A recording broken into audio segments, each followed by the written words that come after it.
மாஷா அல்லாஹ், நம் நபி ஸல்லல்லாஹு அலைஹி வஸல்லம் அவர்களின் அருமையை பற்றி பேசி நம்மை மெய்சிலிர்க்க வைத்து விட்டார். ஒவ்வொரு ஆத்மாவும் மரணத்தை சுவைத்தே தீரும். அப்படிப்பட்ட மரணத்தை நினைவூட்ட வருகிறார்கள் நம் 3 முதல் 8ஆம் வகுப்பு மாணவ செல்வங்கள். அஸ்ஸலாமு அலைக்கும் அண்ணா. வலைக்கும் அஸ்ஸலாம் தம்பி. இன்னைக்கு என்ன அதிசயமா மரியாதையோட அண்ணன் கூப்பிடுறீங்க? சும்மாதான்டா. சரி சரி, நேரம் மாத்தி தூங்க போலாமா? அண்ணா அண்ணா, ஒரே ஒரு கதை மட்டும் சொல்லுண்ணா. சரி, ஒரே ஒரு கதை தான். ஒரு ஊர்ல ஒரு பாட்டி இருந்துச்சான், வடை சுட்டுச்சான். அங்க ஒரு காக்கா இருந்துச்சான், வடைய பார்த்துச்சான், நரி வந்துச்சான். இதை தவிர வேற கதையே இல்லையா? காக்கா, பாட்டி, வடை, நரி. அல்லா அல்லா. அண்ணா, பக்கத்து வீட்டு தாத்தா எங்க போனாரு நீங்க கேட்டுக்கிட்டே இருக்கிறான்னா? என்னது, பக்கத்து வீட்டு தாத்தாவா? அவர்னா எப்பயும் மௌத்தா போயிட்டாரு.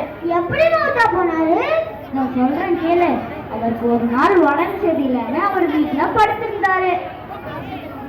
எங்க தாத்தா படுக்கவே இல்லையே. டேய் அண்ணன், கதை சொல்ல சொல்ல கற்பனையாவே நினைச்சுக்கோடா. சரி, இப்ப அந்த தாத்தா வந்து படுத்துட்டாரு.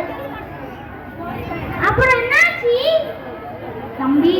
நபி ஸல்லல்லாஹு அலைஹி வஸல்லம் சொல்லியிருக்காங்க, ஒருவர் மரணிக்கும் போது அவரது முன்னாடி வானத்துல இருந்து 2 மலக்குமார்கள் வருவாங்க. மலக்கா? அவங்க எப்படி இருப்பாங்க?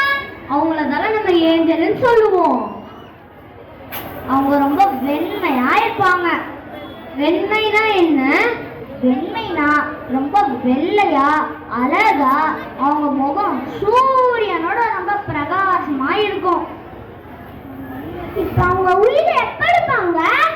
இல்ல இல்ல, இவங்கெல்லாம் தாத்தா உயிரை எடுக்க மாட்டாங்க. இதுக்குன்னு ஒரு மலக்குமார்கள் இருக்காங்க. அவங்கதான் இஸ்ராயில் மலக்கு. இஸ்ராயிலா? இஸ்ராயில் எப்ப உயிர் எடுத்து எப்ப தாத்தா மௌத்தா போறது? டேய் சும்மா இருங்கடா. அவங்க ஒரு நொடி முன்னாடியும் வர மாட்டாங்க, பின்னாடியும் வர மாட்டாங்க. கரெக்டா உயிர் எடுக்கிற நேரத்துக்கு வந்துருவாங்க.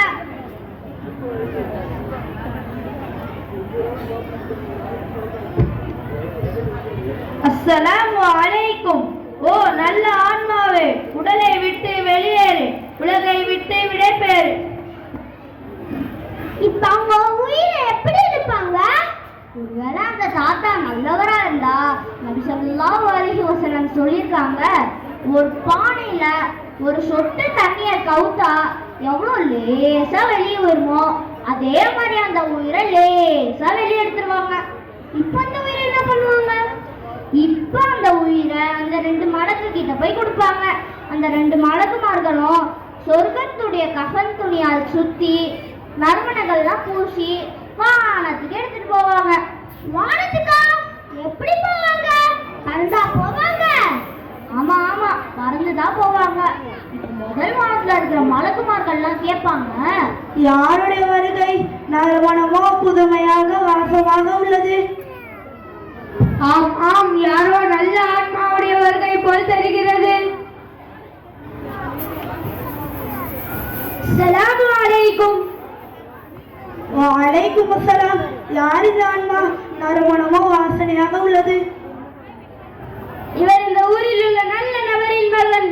இவர் இந்த ஊரில் நல்லவராக வாழ்ந்து விட்டார். அதனால் தான் இவர் ஆத்மாவில் இருந்து நல்ல வாசனை வீசுகிறது.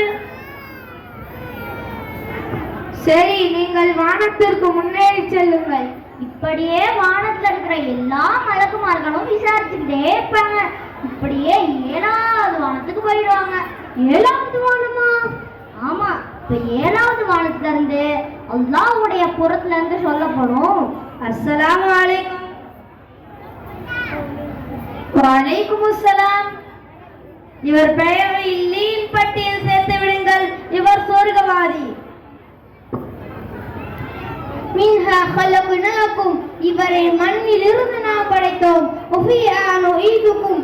மீண்டும் அதே மண்ணிலே நாம் அவரை எழுப்புவோம். வமின்ஹா நுக்ரிஜுக்கும் தாரத்தன் உக்ரா. மீண்டும் அதே மண்ணிலே நாம் அவரை எழுப்புவோம். இந்த நல்ல ஆன்மாவின் உயிரை அவர் உடலிலே சேர்த்து விடுங்கள். சொர்க்கவாசிகளோட இங்கிலீஷ் அதான் அது. மறுபடியும் அந்த உயிரை உலகத்துக்கே எடுத்துட்டு வந்து அவர் உடலையே சேர்த்துருவாங்க. இப்ப தாத்தாக்கு கபூர்ல என்ன நடக்கும்? இப்ப தாத்தா கபூர்ல இருப்பாரு. அவருக்கு இப்ப கேள்வி கணக்கு கேட்கப்படும். இப்ப அதே மாதிரியே வானத்துல இருந்து 2 மலக்குமார்கள் வருவாங்க. அவங்க பேரு முன்கர் நகீர். அவங்க வந்து 3 கேள்விகள் கேட்பாங்க.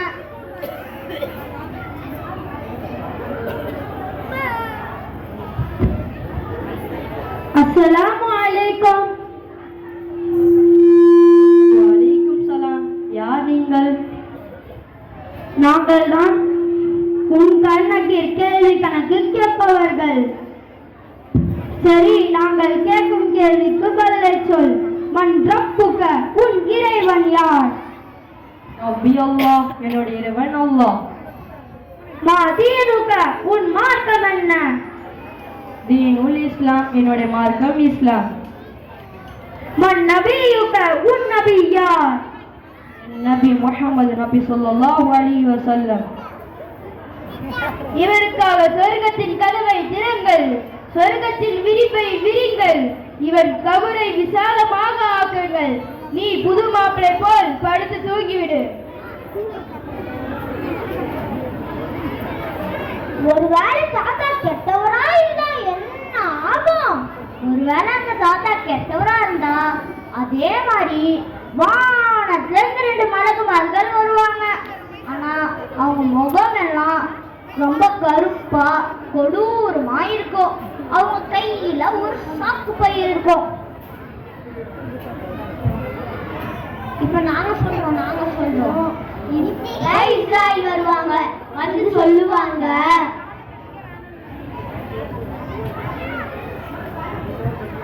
ஓ கெட்ட ஆன்மாவே, உடலை விட்டு வெளியேறு, உலகை விட்டு விடைபெறு. அல்லாஹ் அல்லாஹ், நான் உலகில் நல்லவனாக நல்லவர்களோடு வாழ்ந்திருக்கலாமே. எனக்கு ஒரு முறை மட்டும் அவகாசம் கொடுங்கள். நான் தொழுதுவிட்டு என் குடும்பத்திடம் சொல்லிவிட்டு வருகிறேன். உன்னுடைய அவகாசம் முடிந்து விட்டது, நீ வெளியேறிவிடு. இல்லப்பா, கெட்ட உயிர் வெளியே வராது. ஸல்லல்லாஹு அலைஹி வஸல்லம் சொல்லியிருக்காங்க, ஒருவேளை அந்த தாத்தா கெட்டவரா இருந்தா ஒரு ஈரமான கம்பளி துணியில ஒரு உள் கம்பிகளை போட்டு இழுத்தா எப்படி கிழிச்சுக்கிட்டு வருமோ அதே மாதிரி அந்த உயிரை பிச்சை எடுப்பாங்க. அல்லாஹ் அல்லாஹ், மரணத்தின் வேதனை மிக கொடுமையாக இருக்கிறேன். என்னை விட்டு விடுங்கள், என்னை விட்டு விடுங்கள், என்னை விட்டு விடுங்கள். இப்ப அந்த உயிரை அந்த 2 மலக்குமார்கள கொடுப்பாங்க. அவங்க வானத்துக்கு எடுத்துட்டு போவாங்க. ஆமா ஆமா, வானத்துல இருக்கிற எல்லா மலக்குமார்களும் கேட்பாங்க, ஏதோ துர்வாடை வீசுகிறது, உங்களுக்கு தெரிகிறதா? ஏதோ கெட்ட ஆத்மாவுடைய வருகை போல் உள்ளது. அஸ்ஸலாமு அலைக்கும். யார் இவன் இப்படி நாட்டம் வீசுகிறது? வலைக்கும் அஸ்ஸலாம். இவர் இந்த ஊரில் உள்ள இந்த நபரின் மகன். இவன் உலகில் கெட்டவனாக வாழ்ந்து விட்டான். அதனால் தான் இவர் ஆத்மாவிலிருந்து கெட்ட வாடை வீசுகிறது. இவருக்காக வானத்தின் கதவுகளை திறங்கள்.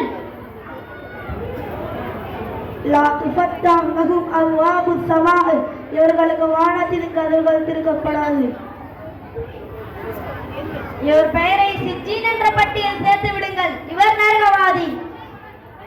மின்ஹா ஹலக்னாகும். இவரை மண்ணில் இருந்து நாம் படைத்தோம். ஒஃபிஆ நுஈதுகும். மீண்டும் அதே மண்ணிலே நாம் அவரை எழுப்புவோம். ஒமின்ஆ நுஹ்ரிஜுகும் தாரத்தன் உக்ரா. மீண்டும் அதே மண்ணிலே நாம் அவரை எழுப்புவோம். இந்த கெட்ட ஆன்மாவின் உயிரை அவர் உடலிலே சேர்த்து விடுங்கள். சிஜ்ஜீனா அப்படின்னா என்ன? சிஜ்ஜீனா நரகவாசிகளோட நேமிஸ். அதான் அது. இப்ப மறுபடியும் அந்த உயிரை உலகத்துக்கே எடுத்துட்டு வந்து அவர் உடலையே சேர்த்துருவாங்க. அப்ப தாத்தா மறுபடியும் உயிரோட வந்துடுவாரா? இல்லப்பா, அவர் இப்ப கபூர்ல இருப்பாரு. அவருக்கு இப்ப கேள்வி கணக்கு கேட்கப்படும். கணக்கா? ஒருவேளை தாத்தாக்கு கணக்கு தெரியாட்டி என்ன ஆகும்? கணக்குனா நீ சொல்ற கணக்கு இல்ல.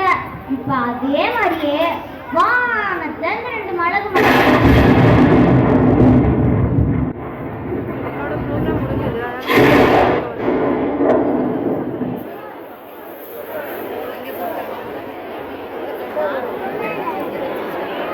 அதே மாதிரியே வானத்துல இருந்து 2 மலக்குமார்கள் வருவாங்க. அவங்க பேரு முன்கர் நக்கீர். அவங்க வந்து 3 கேள்விகள் கேட்பாங்க. அஸ்ஸலாமு அலைக்கும். யார் நீங்கள்? இப்பொழுதுதான் உங்களை போன்ற நபர்கள் வந்து போனார்கள். எங்களுக்கு முன் யார் வந்தது? நாங்கள் தான் முன்கர் நக்கீர், கேள்வி கணக்கு கேட்பவர்கள். ஓஹோ, நீங்கள் என்னை தண்டிக்க வந்தீர்களா? ஆனால் தான் நான் உலகில் அதிகமாக தொழுதிருக்கிறேன், அதிகமாக நோன்பு வைத்திருக்கிறேன். அப்ப நீங்கள் என்னை எப்படி தண்டிப்பீர்கள்? ஒருவேளை தாத்தா பொய் சொல்லி தப்பிச்சிட்டாருன்னா? ஒருவேளை அந்த தாத்தா பொய் சொல்லி தப்பிச்சிட்டாருன்னா அல்லாஹ் தஆலா ஒவ்வொரு மனிதனுக்கும் 2 மலக்குமார்கள் படைச்சிருப்பான். அவங்க பேரு கிராமன் காத்திபின். அவங்க நம்ம செய்யற ஒவ்வொரு விஷயத்தையும் எழுதி வச்சுட்டே இருப்பாங்க. யாரும் தப்பிக்க முடியாது. இவன் பொய் சொல்லுகிறான். இவன் அமலேட்டை வாசித்தால் இவன் உண்மையெல்லாம் தெரிந்துவிடும். கிராமன் காத்திபினை அழைத்து வாருங்கள். அஸ்ஸலாமு அலைக்கும். எதற்காக அழைத்தீர்கள் எங்களை? இவன் பொய் சொல்லிக் கொண்டே உள்ளான். இவன் அமலேட்டை வாசியுங்கள். ஓ, இவனா? அல்லாஹ் அக்பர்.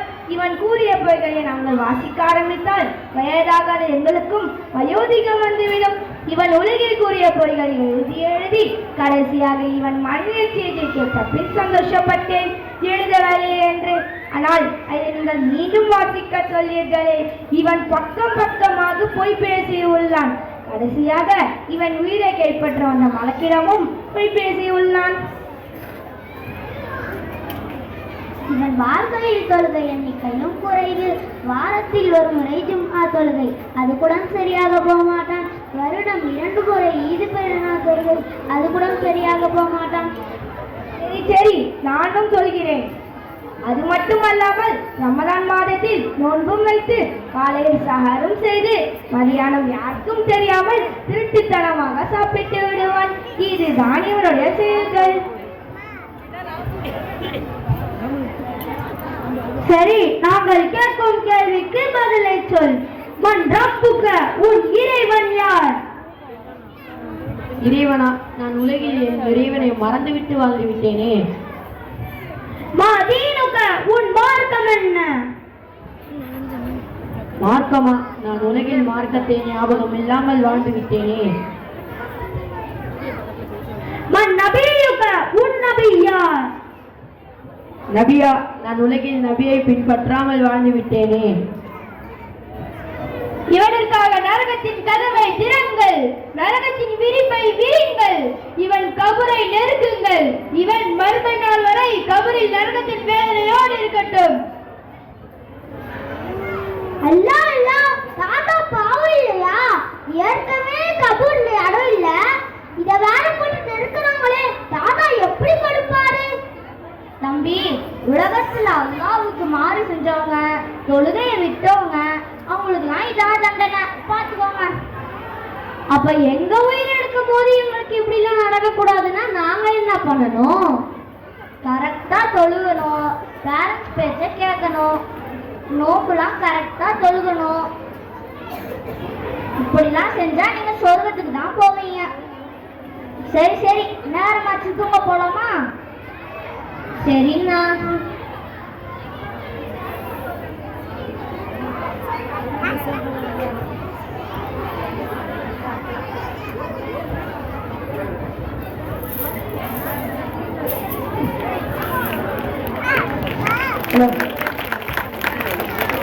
ஜஸாக்கல்லாஹு கைரன் கஸீரா. அஸ்ஸலாமு அலைக்கும் வரஹ்மத்துல்லாஹி வபரகாத்துஹு. சுப்ஹானல்லாஹ், நாம் ஒவ்வொருவரும் அச்சப்பட வேண்டிய நினைவூட்டல்.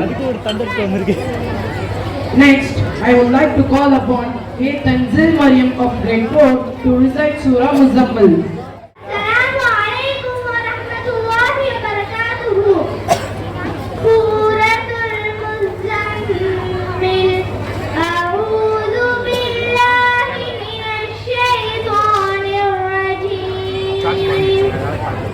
Bismillahirrahmanirrahim. Ya ayyuhal muzammil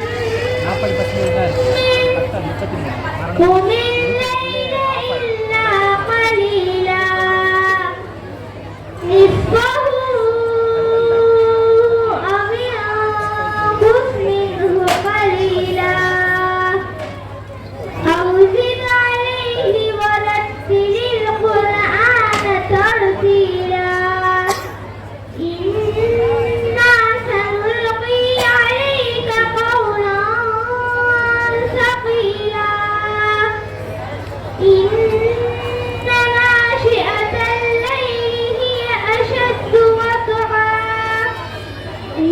أشد وطئا وأقوم قيلا إن لك في النهار سبحا طويلا واذكر اسم ربك وتبتل إليه تبتيلا رب المشرق والمغرب لا إله إلا هو فاتخذه وكيلا لا إله إلا هو فاتخذه وكيلا واصبر على ما يقولون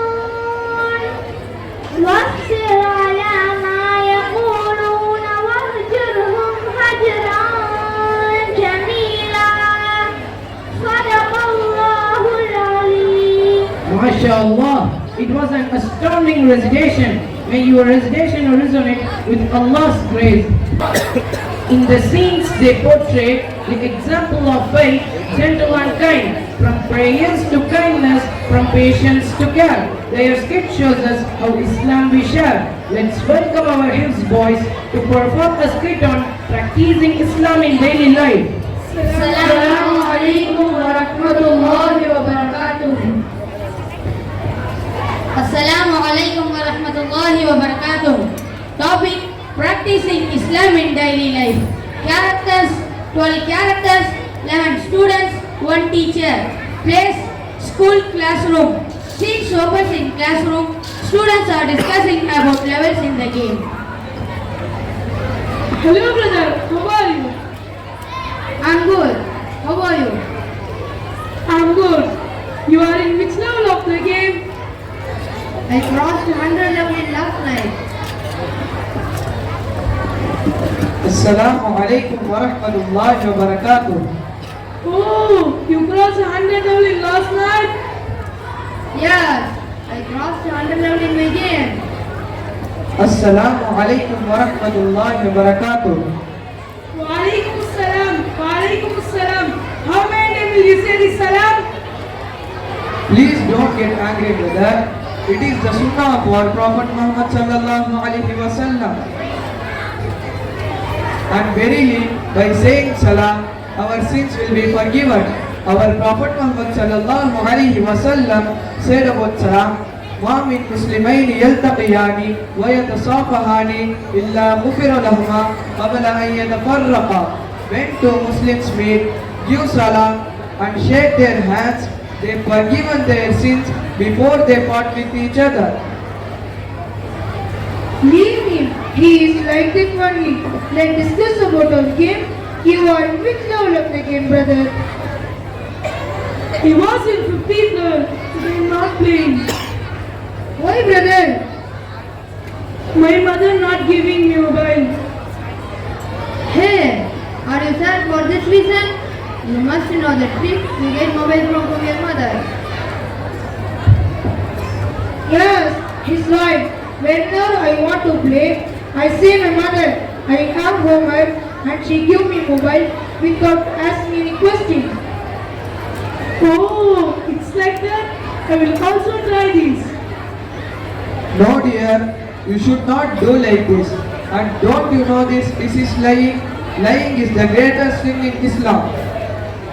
Our Prophet Muhammad sallallahu alaihi wasallam also said about lying, "Iyyakum wal kadhiba, fa innal kadhiba yahdi ila al fujur, wal fujur yahdi ila an-nar, fa inna ar-rajula la yakdhabu hatta yuktaba 'inda Allahi kadhaba." Our Prophet Muhammad sallallahu alaihi wasallam said, "Ever don't lie, because lying is very aberrant sins. Thus, who tells leads to hellfire, one keeps lying and seek to do that until one recorded as liar in some books of Allah subhanahu wa ta'ala. Please, Miller, stop this.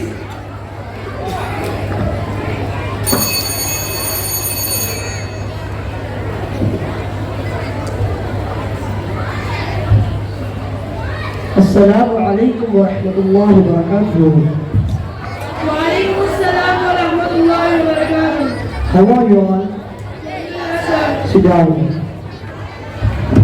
Okay, today I am going to check your homework notes. Have you all completed?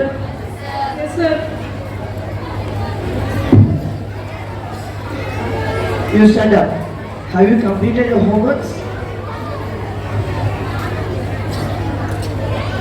No sir, my homework was incomplete. Inshallah sir, soon I will complete it. Okay, complete and submit it soon. Sit down. Jazakallah khair. Have you completed your homeworks? Yes, I am speaking to you only. Yes, sir, it's completed. ஒயரை கொஞ்சம் use பண்ணிடுங்க box இங்கே தான் Oh, it's incomplete. Complete and submit it soon and don't tell lie. Be honest and also reply in a respectful way. When someone is speaking to you, being respectful and honest is very important. As Allah says in the Quran about being honest, in Surah Bani Israel, ayat number 53. وَقُلْ لِعِبَادِي يَقُولُوا الَّتِي هِيَ أَحْسَنُ. And say to my son, O Muhammad sallallahu alayhi wa sallam, that they speak only which is very excellent. And there is also a hadith about respecting elders. عن عبد الله بن عمرو رضي الله عنه قال قال رسول الله صلى الله عليه وسلم من لم يرحم صغيرنا ويعرف حق كبيرنا فليس منا. Abdullah ibn Amr radiallahu anhu reported that the Messenger of Allah sallallahu alaihi wasallam said that who does not show mercy to the young ones or acknowledge the rights of our elders is not one of us. So students, have you all understood what we have said? Yes, sir. Okay, those who have incomplete works, complete and submit it soon. Inshallah, sir. Jazakallah khair. Hey, it's time for lunch. Let's have it.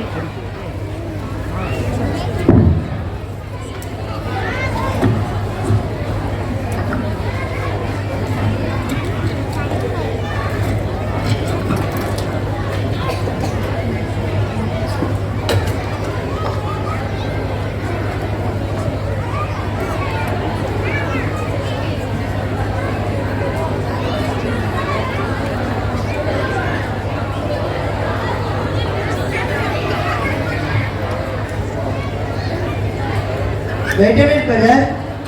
I am sorry to say, but the way you are eating is wrong. Because in Hadith, an Amr ibn Abi Salamah radiyallahu anhu narrated that only Rasulullah sallallahu alayhi wa sallam said, Ya Ghulam, Samillah. Whoever mentioned Allah's name, وَقُلْ بِيَمِينِكَ, eat with your right hand, وَقُلْ مِمَّا يَلِكَ, and eat what is in front of you directly. Muttafaqun alayh. Hey dear, what is this man? He's always back over. Don't do this, don't do that. Yes, you are saying right. He is always back of us. Please brother, stop this. It is called backbiting. Backbiting is major sin in Islam. Allah shows seriousness in the Quran. Allah says in the Quran, Surah Hujurat, Surah number 49, ayat number 12, وَلَا يَغْتَبْ بَعْضُكُمْ بَعْضًا, and do not fight or backbite each other. أَيُحِبُّ أَحَدُكُمْ أَنْ يَأْكُلَ لَحْمَ أَخِيهِ مَيْتًا, would one of you like to eat the flesh of his brother dead? فَكَرِهْتُمُوهُ, and in the hadith narrated, Abu Hurairah radiyallahu anhu, anna Rasulullah sallallahu alayhi wa sallam qala tadaruna ma'al ghibah. Abu Hurairah radiyallahu anhu reported that the Messenger of Allah, Prophet sallallahu alayhi wa sallam said, do you know what backbiting is? قال الله ورسوله أعلم. Allah and His Rasul knows best. قال ذكر ما أخاك بما يكره. What do you think if what I say about him is true? قال إن كان فيه ما تقول فقد ارتبت.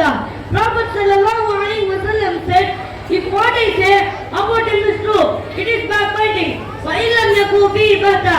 It is not backbiting, it is slander. Sahih Muslim, to fight in night. MashaAllah, brother, you say truth.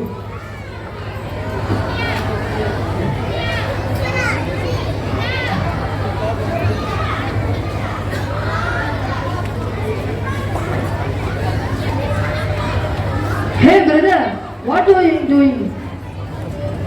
If we are remove something from the path which is creating difficulty to people, is equivalent of giving sadaqah. Abu Hurairah radhiyallahu anhu narrated, the Messenger of Allah, Prophet Muhammad sallallahu alaihi wasallam said, "Al-iman bid'ah wa sab'una aw bid'ah wa sittuna shu'batan wa afdaluha qawlu la ilaha illa Allah wa adnaha imadatul adha 'an at-tariqi wa khayru shu'batan min al-iman." Faith has 60 to 70 branches. The best of it to declare that there is no God, but Allah subhanahu wa ta'ala. Least of it is to clear something harmful from the road, and modesty, it is the branch of it. Okay brother, let's go.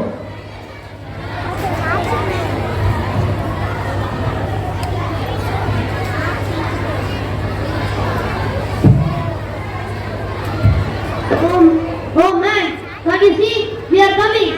Is this the way you are walking on the path? Stupid man. What happened, brother? See, I am coming. Sorry brother, let's go. It's okay brother, no problem. He did mistake. Forgive him and control your anger. Prophet sallallahu alaihi wasallam said about forgiving, ليس السرير بالشرعة إنما السرير الذي يملك نفسه عند الغضب. Abu Hurairah radhiyallahu anhu narrated that Allah's Messenger Prophet sallallahu alaihi wasallam said, the stronger man is not good wrestler, but the stronger man one who control himself. Muttafaqun alayh. Okay, brother, I shall take leave now because I am going for Salah. After that, I have recited Quran. Okay, we will meet tomorrow. Brother, are you not get tired of repeating daily, performing salah, reciting Quran, doing homework, and all? Leave this for one day. Come with us. You will enjoy with us. No, brother, this enjoyment is temporary. I request you all, don't miss Salah and recite Quran regularly. If you do this, all our sorrows and worries will go away and we will find peace in our life. Yes brother, you are right. We will also start doing this. Inshallah, Jazakallahu khairan kaseera. Subhanallah, it was really a remarkable performance. May Allah guide us all in the way we go.